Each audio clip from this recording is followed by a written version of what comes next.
गांव के सभी लोग किसी कार्यक्रम के लिए तैयार हो रहे थे। शायद कोई पूजा होने वाली थी। भगवान कृष्ण ने जाकर नंद बाबा से पूछा कि गांव के लोग कौन से समारोह की तैयारी कर रहे हैं। नंद बाबा ने श्री कृष्ण को बताया, हम लोग हर साल वर्षा के देवता भगवान इंद्र की पूजा करते हैं। पशु ही हमारे धन हैं और उनके भोजन के लिए हमें ताजी घास की आवश्यकता होती है। वह घास वर्षा होने पर ही पहाड़ों पर उगती है। सही समय पर वर्षा हो इसलिए हम भगवान इंद्र की पूजा करते हैं। वे हमारी पूजा से प्रसन्न होकर सही समय पर वर्षा करते हैं, जिससे चारों ओर हरियाली फैल जाती है। भगवान कृष्ण अपने पिता नंद बाबा की बात सुनकर संतुष्ट नहीं हुए। वे बोले, पिताजी, वर्षा होना तो एक प्राकृतिक घटना है। इसमें इंद्र देवता का क्या श्रेय हो सकता है? यह गोवर्धन पर्वत अपनी हरी घास से हमारी गौओं का पेट भरता है। हमें तो इंद्र देवता के बजाय गोवर्धन पर्वत और गौओं की पूजा करनी चाहिए। भगवान कृष्ण की बातें सुनकर सभी लोग आश्चर्यचकित रह गए। वे काफी देर तक इस बारे में वाद विवाद करते रहे, लेकिन कोई भी निर्णय नहीं लिया जा सका। अंततः श्री कृष्ण ने गांव वालों को इस बात के लिए राजी कर लिया कि उन्हें भगवान इंद्र की पूजा करने के बजाय गोवर्धन पर्वत की पूजा करनी चाहिए। उन्होंने कहा, मीठे और नमकीन कई तरह के व्यंजन तैयार करो। भोग के लिए सारा दूध एकत्र कर लो। वेद पाठ करने में निपुण पंडितों को बुलावा भेजा जाए। गरीबों को भोजन करवाने का प्रबंध किया जाए। गौओं को उनका पेट भरने तक हरी घास का चारा दिया जाए। भगवान कृष्ण के कथनानुसार गांव वालों ने वैसा ही किया। उन्होंने गोवर्धन पर्वत को प्रसाद चढ़ाया और माथा टेका। उन्हें यह देखकर हैरानी हुई कि गोवर्धन पर्वत ने बड़ी मात्रा में चढ़ाए गए भोग को स्वीकार कर लिया। दरअसल यह चमत्कार भगवान कृष्ण का था, जिन्होंने गोवर्धन पर्वत की विशाल आत्मा का रूप लेकर भोग का प्रसाद ग्रहण किया था। उधर स्वर्ग में जब भगवान इंद्र ने यह सब देखा तो उनके गुस्से की सीमा न रही। उन्होंने बादलों के एक झुंड से कहा, देखो, अब ग्वालों की जाति मुझे अनदेखा कर रही है। उन्होंने आज गोवर्धन पर्वत को प्रसाद चढ़ाया है। भगवान इंद्र क्रोध और द्वेष के मारे बौखला गए। वे भगवान कृष्ण के दिव्य रूप को भूल गए और निश्चय किया कि वे गांव वालों का नाश करने के लिए एक तूफान भेजेंगे। उन्होंने बादलों को आदेश दिया, जाओ, गोवर्धन पर्वत पर घनघोर वर्षा करके ग्वालों की जाति का नाश कर दो। मैं तुम्हारे पीछे आ रहा हूँ। भगवान इंद्र के आदेशानुसार गोवर्धन पर्वत पर मूसलाधार वर्षा होने लगी। वर्षा के साथ साथ बादल गरज रहे थे और बिजली कड़क रही थी।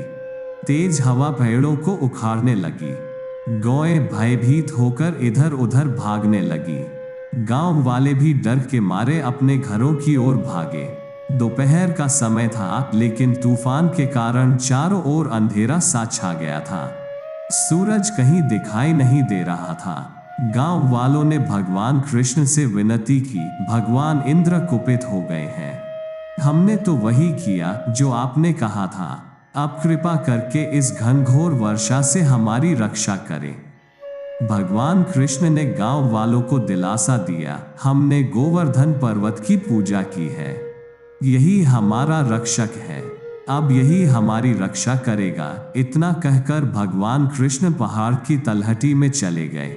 उन्होंने ग्रामीणों से कहा कि वे लोग अपने पशुओं को लेकर पहाड़ की ओट में आ जाएं। जब सभी लोग अपने पशुओं सहित गोवर्धन पर्वत के निकट खड़े हो गए तो अचानक भगवान कृष्ण ने एक करिश्मा किया। उन्होंने अपनी छोटी उंगली पर गोवर्धन पर्वत को उठाकर छतरी की तरह सबके ऊपर तान दिया। पूरे 7 दिनों तक लगातार वर्षा होती रही और भगवान कृष्ण गोवर्धन पर्वत को उठाए खड़े रहे। भगवान इंद्र श्री कृष्ण की शक्ति देखकर हैरान हो गए और उन्होंने बादलों को वापस आने का आदेश दे दिया। जब वर्षा रुक गई तो सभी लोग वहां से निकलकर अपने घरों की ओर चल दिए। भगवान कृष्ण ने गोवर्धन पर्वत को उसके मूल स्थान पर रख दिया। यह देखकर भगवान इंद्र आश्चर्यचकित हो गए। वे इस बात का यकीन नहीं कर सके कि कोई बालक ऐसा करिश्मा कर सकता है। तभी भगवान इंद्र को एहसास हुआ कि भगवान विष्णु ने ही भगवान कृष्ण के रूप में धरती पर जन्म लिया है। उन्होंने सोचा, मैं भी कितना मूर्ख था। भगवान कृष्ण तो दैवीय शक्तियों से भरपूर हैं। मैंने अपने क्रोध और द्वेष के कारण महाप्रभु को चुनौती दे दी। तत्पश्चात भगवान इंद्र धरती पर आए और भगवान कृष्ण के आगे हाथ जोड़कर अपने किए की माफी मांगने लगे। उन्होंने प्रभु का स्तुति गान किया, जिससे वे प्रसन्न हो गए। दयालु भगवान कृष्ण ने उन्हें स्नेह से अपने गले लगा लिया। इस तरह भगवान कृष्ण ने भगवान इंद्र का अहंकार तोड़ दिया तथा उन्हें विनम्रता और दयालुता का पाठ पढ़ाया। भगवान इंद्र भगवान कृष्ण को नहीं पहचान पाए। उन्होंने वर्षा और तूफान के साथ उनका अपमान करना चाहा, लेकिन भगवान कृष्ण ने गांव वालों की रक्षा करके यह दिखा दिया कि वे अपनी छोटी उंगली पर संपूर्ण ब्रह्मांड को संभाल सकते हैं। तभी से भगवान कृष्ण गिरधारी के नाम से भी जाने जाते हैं। यही नहीं, वे गिरधर और गोवर्धनधारी भी कहलाते हैं, क्योंकि उन्होंने गोवर्धन पर्वत को अपनी छोटी उंगली पर उठा लिया था। उस दिन गांव वालों को यह शिक्षा मिली कि उन्हें डर के मारे किसी भी देवी देवता की पूजा नहीं करनी चाहिए।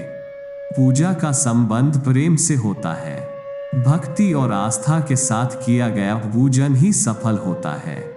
आडंबर से की जाने वाली पूजा सफल नहीं मानी जाती। प्रेम, त्याग और समर्पण द्वारा की गई पूजा को ही प्रभु ग्रहण करते हैं। तभी से गांव वाले हर वर्ष गोवर्धन पर्वत की उसी तरह पूजा करने लगे, जिस तरह भगवान कृष्ण ने उन्हें सिखाया था। लेकिन भगवान इंद्र ने फिर कभी गांव वालों को अपना रौद्र रूप नहीं दिखाया। अब गांव वालों के लिए गोवर्धन पूजा एक आनंद का उत्सव बन गया था। समारोह से कई दिन पहले ही गांव वालों की तैयारियां आरंभ हो जाती। पूजा के अलावा अनेक रंगारंग कार्यक्रम भी आयोजित होते, जिनमें आसपास के गांव वाले भी हिस्सा लेते। इस तरह सभी लोगों को सांस्कृतिक रूप से घुलने मिलने का मौका मिला। आशा करता हूं कि आपको हमारी यह वीडियो पसंद आई होगी। ऐसी ही धार्मिक वीडियो के लिए हमारी चैनल को सब्सक्राइब अवश्य करें।